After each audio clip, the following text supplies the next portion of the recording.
Good morning, everyone. Welcome again to Renz Garcel channel. Have a nice day and a blessed morning to everyone.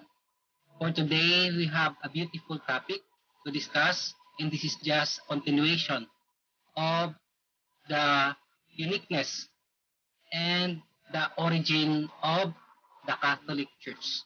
If you remember in my blog number 61, we discussed the elements and characteristics of the Catholic Church. That is why for today, we are going to continue with the divine origin of the Catholic Church. Study shows that in the Philippine society, the Catholic Church remains to be the most respected, and it is regarded as the most credible institution despite the human imperfections displayed by the leaders and even the members of the church. This is in fact a reality among Catholic churches around the world, not only here in our country. The Catholic Church, which has grown exponentially from the death and resurrection of Jesus, is the longest surviving institution. Imagine that. We are the longest institution that survives for the longest time. It survives wars, famines, and even great calamities. The historical character of the church is sufficient to rationalize how it withstands many trials and challenges of times. We can be secured and comforted by her transcendent divine origin. From the sacred scriptures, Jesus founding his church by saying that Peter, "Upon this rock I will build my church, and the gates of the netherworld shall not prevail against it." That is why in today's blog, I would like to discuss with you some important aspect why the church which Jesus Christ founded is called immutable, indefectible, and perennial. So please continue watching this short blog until the end so that you will understand why the church was able to overcome different problems and challenges it faces throughout its time.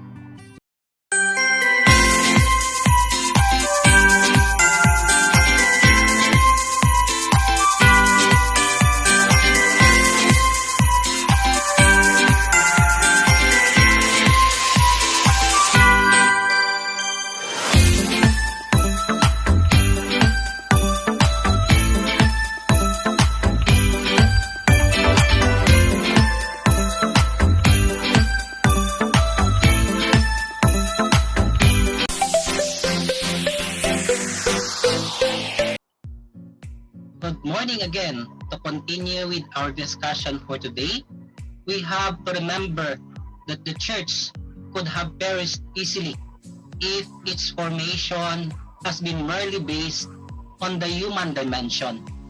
She has suffered persecutions, experienced divisions, displayed moral weakness among her leaders, and in fact, the church suffers many scandals along the years. Yet, she continues to survive. The church can never be put down, for the church has a divine origin. The church will continue to exist because God wills it that it will last until the end of time. Looking back at what the church went through, we can realize her divine origin using the same argument Gamaliel used when he spoke to the Sanhedrin. He argued that if the endeavor of the apostles were of divine origin, they could not be destroyed. In fact, the Sanhedrin would attempt to destroy the apostles. They would be fighting against God. If you are fighting the church, you are in fact fighting our God. Consequently, to her divine origin, the Church possesses the following characteristics as I mentioned in the beginning. The Church possesses the characteristics of being immutable, indefectible, and perennial. What does it mean? The immutability of the Church means that no one can change her essential aspects. This implies that the doctrines of the Church and their meanings are permanent. The doctrines of the Church are stable. The Church keeps the deposit of faith intact. She is likewise faithful to the sacred tradition. That's the first characteristic. The immutability means that no one can change the essential aspects of the doctrine of the Catholic Church. Second characteristic, the Church's indefectibility, which is rooted in her divine origin with Jesus as the head, with which the Holy Spirit as the source of her life. First meaning of indefectibility is that it means that the Church shall perish or not experience difficulties and never perish. And the second aspect is that the Church shall not fail in her salvific mission. And the third, the Church can never undergo any constitutional change. Her faith, morals, doctrine, and worship will be indefectible. That is what Church indefectibility means. I repeat, it has three aspects that we have to understand. That indefectibility, first, it means that the Church shall never perish. It will continue to survive until the end of time. Second, that the Church shall not fall in her salvific mission. She will continue to be successful in all her missions and undertakings. And third, the Church can never undergo any constitutional change, which means faith and morals and doctrine and worship will be indefectible. That's the meaning of Church indefectibility. And lastly, the third characteristic is that the Church is perennial, meaning to say she can be persecuted but she cannot be stopped. Many years ago, the Church was threatened by many persecutions, but she can be assailed throughout her time but cannot be destroyed nor can be perished. The Church will survive history as Jesus promised in the beginning when He established the Church. When Christ entrusted the keys of the Church to Peter, He had avowed that the gates of the hell would not prevail against His Church. The Church will be indestructible no matter what. Her enemies would not be able to put her down because she is divinely instituted. So we have to remember these three important characteristics of the Catholic Church because of its divine origin. The following characteristics are immutable, indefectible, and perennial. As we discussed in the previous vlogs, we remember that Jesus Christ founded not only a religion, but He founded and built the Catholic Church. So for today, seeking the origin of the Church is also looking into her historicity.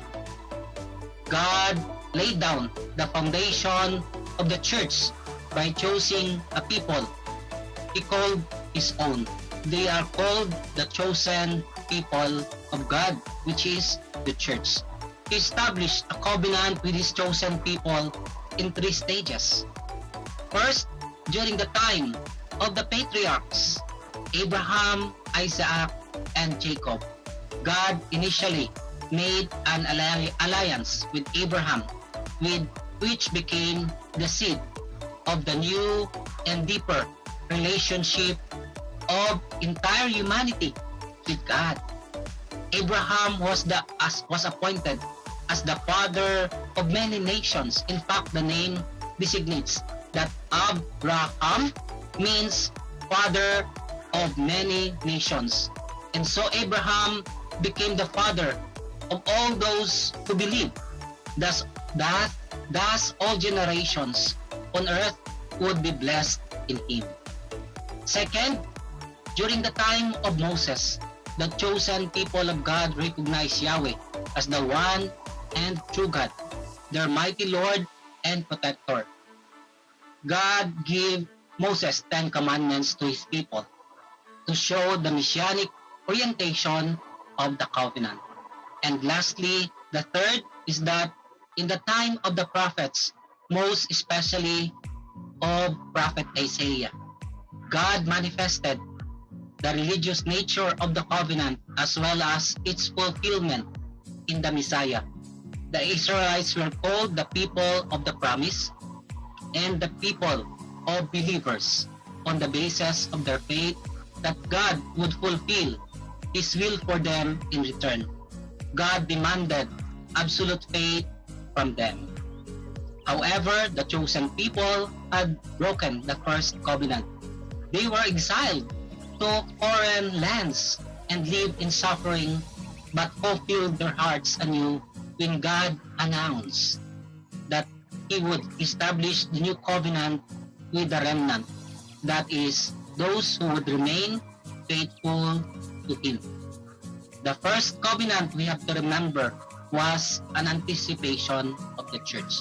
The Jews waited for the new covenant, which was to be established by Messiah. Through Him, the new people of God, which is now called the Church of Christ, would be formed. And in the modern times, it is called the Catholic Church.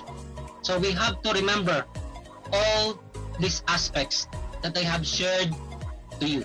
Besides, we have learned that the Catholic Church, founded by Jesus Christ, is really immutable, indefectible, and perennial.